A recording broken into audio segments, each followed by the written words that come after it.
आज आम जानिबा भगवान विष्णुकर अन्य गोटे अवतार ता हूँ कृष्ण अवतार। आज आम भगवान विष्णुकर कृष्ण अवतार विषय जानिबा। तेणु यथरक आम जानिबा केमती कृष्ण जन्म हेले। केवल कृष्णकर जन्म वृत्तांत जानिबा, तापर यापर अन्य भिडियो तांकर अन्य काम विषय जानिबा। मथुरा रे रहुथिले जने दुष्ट राजा, ताका ना होची कंस। से राक्षस प्रकृतिर लोक थिले। से बहुत अन्यायी थिले। से साधु मानक दंड देउथिले एवं राक्षस मानक पालन करुथिले। तेणु तांकर ये जो प्रकृति द्वारा पूरा संसार थरहर हो उठिला। समस्ते आकुल हो भगवान को डाकिथिले। तेणु कंस को वध करने भगवान विष्णु कौन करथिले? कृष्ण रूप रे जन्म होइथिले। कंसंकर गोटे भौणी थिला, ता ना होची देवकी। कंस देवकीर विवाह वसुदेव सहित करैथिले।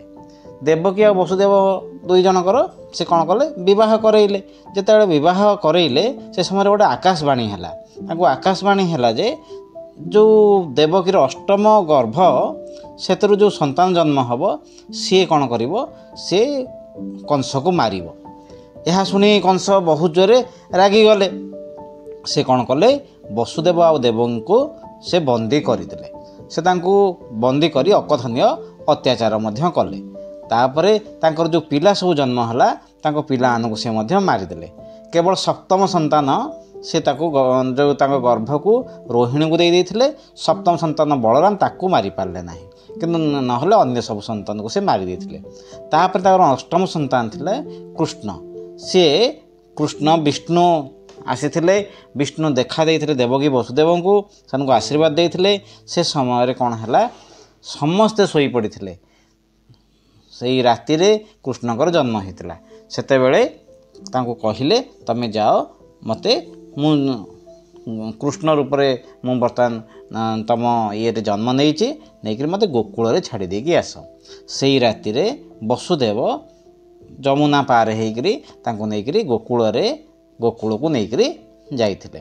गोकुल रे थिले नंद आउ जशोदा। नंद आउ जशोदांकर गोटे झियो जन्म होइतिला। तेणु से कौन करथिले? नंद आउ जशोदा जो थिले नंद को तांकर पुओ को देई देइकरी तांकटू से झीटा को से आनी देइथिले। से पुओ जो थिले से थिले कृष्ण। से जो झील को से आनिक पलि आसिले। से आनिक पलि आसिया परे तापर कौन हैला?